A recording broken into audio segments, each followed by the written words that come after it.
ይሁዳ ነኝ ወይስ ጴጥሮስ?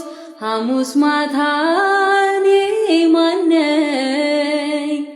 የዛሬን መቆሜን እንጂ አላውቅም መጨረሻዬን። እወድሃለሁኝ ብዬ የዛሬን እናገራለሁ።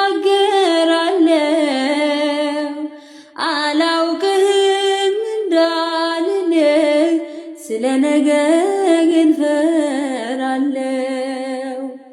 አላውቅህም ብዬ በሰው ፊት የምክድህ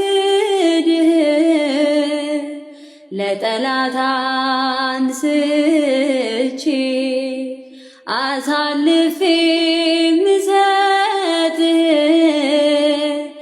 እኔ ሆንን ጌታ ሆይ እኔ